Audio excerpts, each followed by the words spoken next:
Assalamualaikum warahmatullahi wabarakatuh. Video ini akhirnya saya buat karena saya ingin menginformasi dan mengedukasi para netizen karena banyak sekali informasi yang digoreng sedemikian rupa menjadi miring dan juga banyak berita-berita yang nggak jelas di media sosial.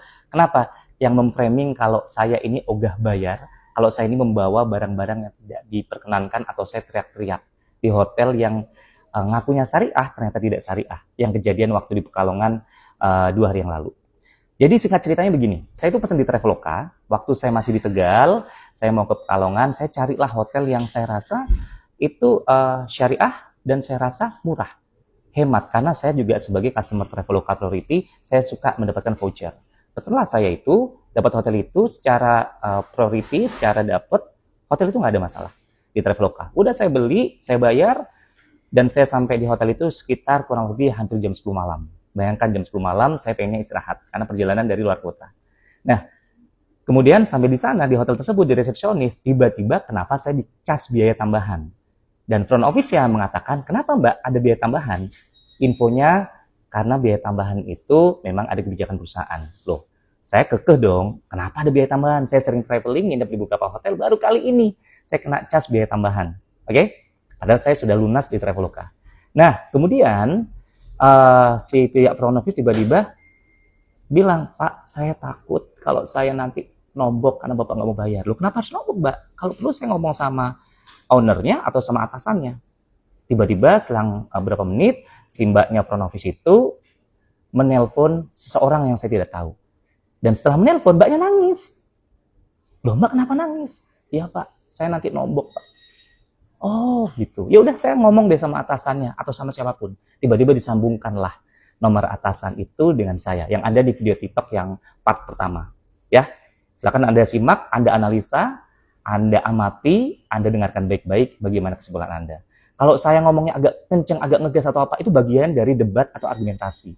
Kalau kita beradu argumentasi, kita harus kekeh. Ya, karena kondisi juga lelah. Dan sekali lagi, ini bukan masalah nominal.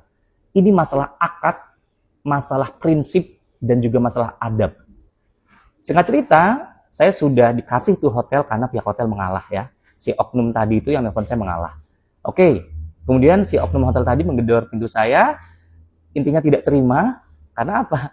Ya mungkin karena argumen atau apa, atau karena saya nggak mau ngerasa nggak mau dijelasin lagi atau apa, saya nggak ngerti. Tapi kan intinya saya udah check in, saya udah ngasih KTP, dan saya udah dikasih kunci, udah diantar sama bellboy yang namanya Mas Fajar. Makanya waktu di ending video itu, saya bilang terima kasih Mas Fajar, karena sudah mengantar saya. Dan saya gali-gali dari resepsionisnya dan dari bellboynya, ternyata yang komplain seperti saya itu udah banyak, dan hari itu yang komplain banyak, cuman nggak berani speak up, dan akhirnya saya yang speak up. Jadi sekali lagi netizen yang budiman, bukan masalah nominal, ini masalah adab, akad, dan prinsip. Sekali lagi, jangan menormalisasikan sebuah kesalahan. Kesalahan sekecil apapun, Anda harus berani speak up, dan Anda harus benar-benar menyuarakan kebenaran dan keberanian ini. Ya, kasihan nanti korban-korban berikutnya yang seperti saya yang tidak speak up, yang tidak punya power, akhirnya dia akan terzolimi terus. Oke? Mudah-mudahan Anda bisa memahami, lihat video saya di TikTok dari part 1 sampai dengan selesai. Oke? Yuk, saatnya berani bicara.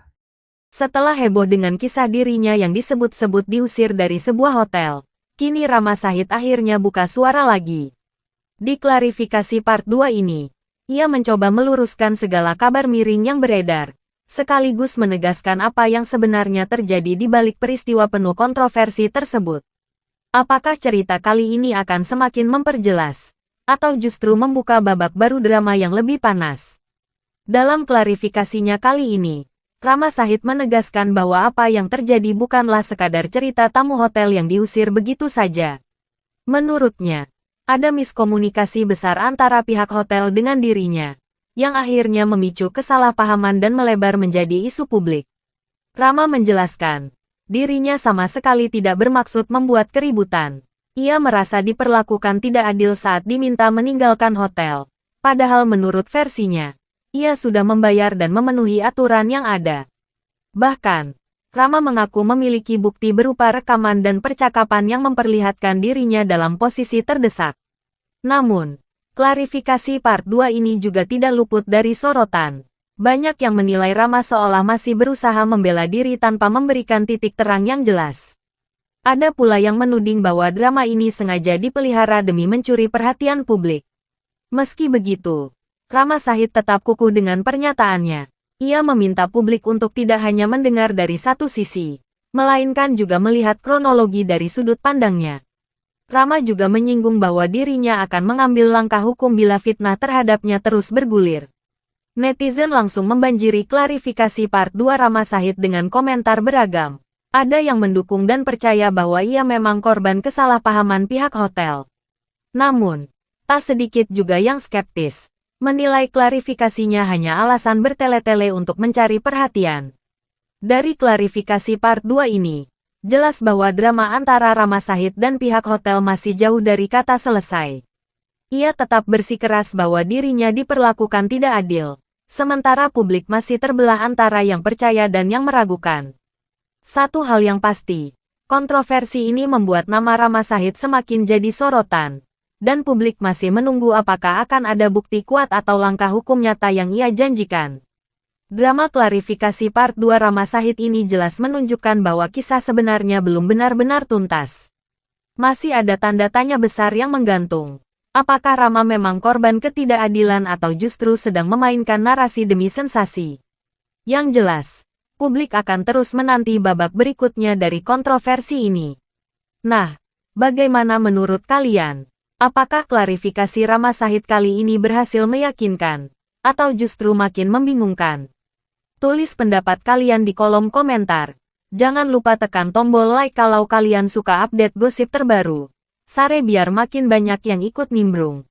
Dan tentunya subscribe channel ini supaya kalian gak ketinggalan kelanjutan panas dari drama berikutnya.